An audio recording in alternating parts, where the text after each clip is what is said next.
Good morning. मी माझ्या मुलाला टिफिनमध्ये मेथीचा थेपला दिलेला आहे. आता मी माझ्या कामावरती निघाले. खूप जोरात पाऊस चालू आहे.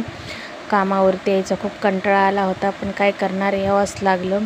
इथं नाश्त्यामध्ये मी बनवलेलं आहे साबुदाण्याची खिचडी बनवली, 1 कप चाय बनवलेला आहे, पनीर बनवले, व्हाईट पनीर बनवलेलं आहे आणि भैयाचा टिफिन मी पॅक केलेला आहे. मी आता आले दुसऱ्या ठिकाणी. इथं आल्याबरोबर बनाना शेक बनवला मी, त्यानंतर फ्रीजमध्ये ठेवला. जेवणामध्ये बनवलेलं आहे मी फ्लावर बटाट्याची भाजी बनवली, राजमा बनवला आहे. बघू शकतात खूप सुंदर कलर आलेला आहे राजमाला. हे पंजाबी राजमा आहे.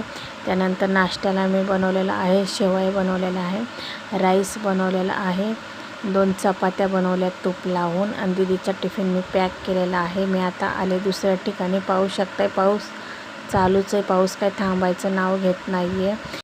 इथं नाश्त्यामध्ये बनवले मी फ्रेंच टोस्ट बनवले. मॅक्स माझ्याकडती आला होता. आणि इथं जेवणामध्ये बनवले मी चवळी डाळ मिक्स बनवलेली आहे, खूप चांगली लागते ही पण. कुंदरूची भाजी बनवलेली आहे, बटाटो फ्राय केले, त्याला मॅश केलं, राईस बनवलेत सुटसुटीत. मॅक्सला मी पेडीगिरी दिली खायला. माझा व्हिडिओ तुम्हाला आवडला असेल तर लाईक करा, शेअर करा, बेल आयकॉनवर क्लिक करा. पाऊस अजून चालूच आहे.